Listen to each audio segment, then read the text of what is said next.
नमस्कार दोस्तों, मैं हूं सागर और आप सभी का बहुत बहुत स्वागत है आज के अपने इस वीडियो में। आज इस वीडियो में हम बात करने वाले इन्फोसिस के क्वार्टर 2 के रिजल्ट्स के बारे में। बहुत ही ज्यादा वोलेटाइल होता है स्टॉक नतीजों के बाद कहीं ना कहीं, तो अब आफ्टर मार्केट नतीजे आते हुए दिख रहे हैं। कैसे नंबर, क्या इम्पैक्ट कल स्टॉक में देखने को मिलेगा, इसकी बात करेंगे। लेकिन सबसे पहले अगर हम बात करें यहाँ पे जो कॉर्पोरेट एक्शन देखने मिल रहा है, वहां पे आपको डिविडेंड का अनाउंसमेंट होता हुआ दिख रहा है। कंपनी ने 18 रुपए पर शेयर का इंटरम डिविडेंड जो है वो डिक्लेयर किया है यहाँ पे, जिसके लिए 25 अक्टूबर 2023 जो है वो रिकॉर्ड डेट तय की गई है। और इसकी जो पे आउट डेट है वो 6 नवंबर 2023 को रखी गई है। तो कहीं ना कहीं ये है वो पहला रिएक्शन जो कि आपको देखने को मिल रहा है। लेकिन अब सीधे चलते हैं हम नतीजों की तरफ। किस तरीके से नतीजे जो है वो आपको आते हुए दिख रहे हैं, क्या इम्पैक्ट जो होगा वो। सबसे पहले बात करें कंसोलिडेटेड फाइनेंशियल रिजल्ट्स की, जितने भी आंकड़े यहाँ पे आपको देखने को मिलते हैं सारे करोड़ में है।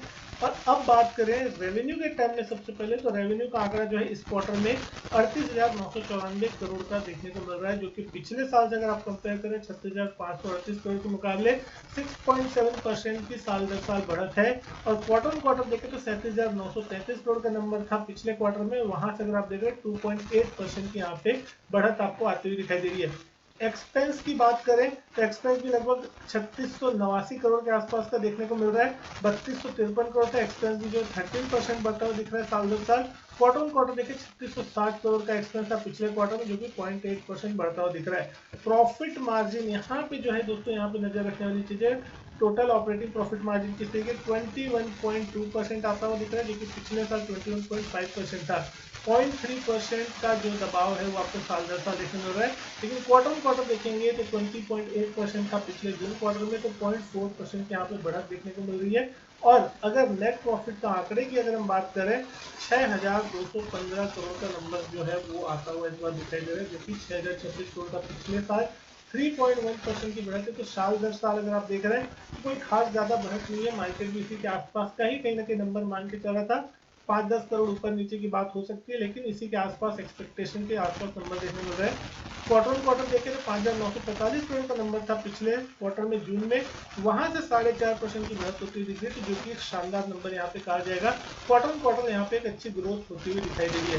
ईपीएस की भी अगर आप यहाँ पे देख रहे हैं, बात करें तो 15 रुपये 1 पैसे की ईपीएस, जो कि पिछले साल था लगभग 14 रुपये 35 पैसे का ईपीएस। 4.6% की बढ़त और 14 रुपये 37 पैसे की ईपीएस पिछले जून क्वार्टर में थी। लगभग 4.5% के आसपास की बढ़त यहाँ पे भी देखने मिल रही है। इस क्वार्टर में अगर आप देख रहे हैं 18 रुपए का डिविडेंड आया है, पिछले क्वार्टर में था, पिछले साल सेम क्वार्टर में 16.5 रुपए का कंपनी ने जो था डिविडेंड दिया था। तो अब यहाँ पे जो नतीजे हैं वो कहीं ना कहीं इन लाइन विद एक्सपेक्टेशन ही देखने मिल रहे हैं। बहुत ही ज्यादा यहाँ पे बड़े या तेज नंबर या बहुत ही कमजोर नंबर की अगर हम बात करें तो उतना देखने को नहीं मिल रहा है। तो अब देखना होगा कल किस तरीके का इम्पैक्ट आता हुआ दिख रहा है। लेकिन स्टॉक की बात करें, नतीजों से पहले थोड़ी कमजोरी देखने मिली। कल जीपीएस से भी नतीजे पेश किए थे और नतीजों के बाद वहां पे थोड़ा दबाव देखने मिला था, और आज यहाँ पे लगभग 2% की गिरावट के साथ स्टॉक 1465 पे बंद हुआ है। तो अब क्या यहाँ पे शॉर्ट कवरिंग कल देखने मिलेगी, कौन से इंपॉर्टेंट लेवल होगा उसकी इंपॉर्टेंट की बात करेंगे, और साथ ही साथ सपोर्ट किस लेवल के आसपास मिल सकता है। और सबसे इंपॉर्टेंट चीज, आज रात को अमेरिका में इसके एडीआर ट्रेड होते हैं, वो आपको साफ इम्पैक्ट बता देंगे कि कल स्टॉक किस तरीके से रिएक्ट करता हुआ दिखाई देगा।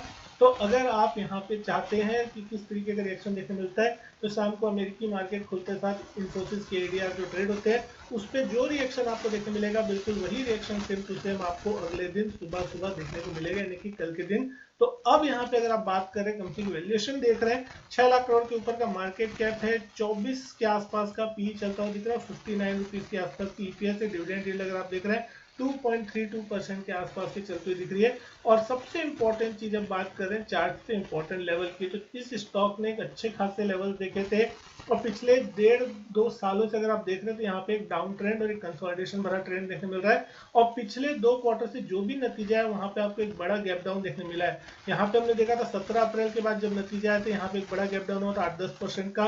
स्टॉक रिकवर होते होते पिछले क्वार्टर में ऊपर गया था, उसका फिर जैसे ही क्वार्टर 1 के नतीजे आए थे उसका फिर एक बड़ा गैप डाउन, और उस दिन के बाद से उसी दिन बॉटम बना के स्टॉक फिर धीरे धीरे चल के उसी लेवल के आसपास आ गया, जो कि लगभग क्वार्टर 1 के नतीजों के आसपास देखने को मिल रहा था।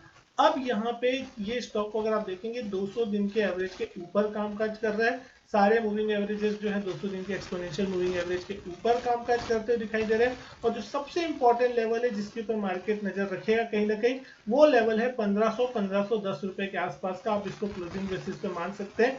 ये लेवल के ऊपर मार्केट अभी तक फिलहाल क्लोज नहीं हुआ है ज्यादा अच्छे से, तो कहीं ना कहीं इसी लेवल के आसपास हमने देखा था, कल भी गया था स्टॉक ऑलमोस्ट 1518 तक और उसका ऊपरी लेवल से एक सेलिंग प्रेशर देखने मिला था।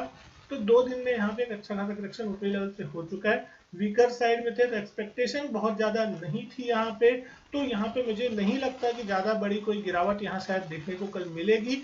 हो सकता है 2-3% की गिरावट यहाँ आ जाए, लेकिन नीचे सब तरफ में एक शायद रिकवरी देखने मिल सकती है। और अगर ये स्टॉक 1510 1520 के लेवल को ऊपर की तरफ क्रॉस करता है तो कहीं ना कहीं यहाँ पे आपको एक अच्छी खासी तेजी बनती हुई दिख सकती है, अच्छी शॉर्ट कवरिंग होती हुई दिख सकती है। और हो सकता है स्टॉक फिर एक नए लेवल्स की तरफ बढ़ता हुआ दिखाई दे।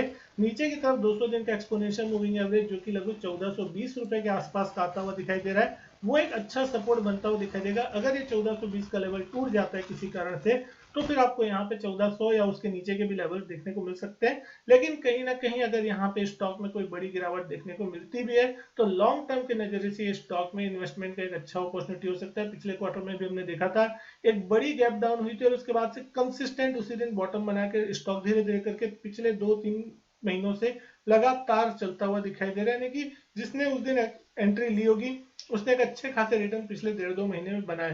तो डरने वाली चीज नहीं है, अगर बस आपके पास होल्ड करने का पेशेंस है, लॉन्ग टर्म के लिए आप होल्ड कर सकते हो, डेफिनेटली इस स्टॉक में पैसा बनेगा ही बहुत अच्छे तरीके से। इन्फोसिस ने यहाँ पे इस बार डिविडेंड का भी ऐलान किया है और आगे चल के हो सकता है इनके लिए चीजें अच्छी होती हुई दिखाई दे, तो यहाँ पे स्टॉक आउट परफॉर्म करता हुआ दिखाई दे।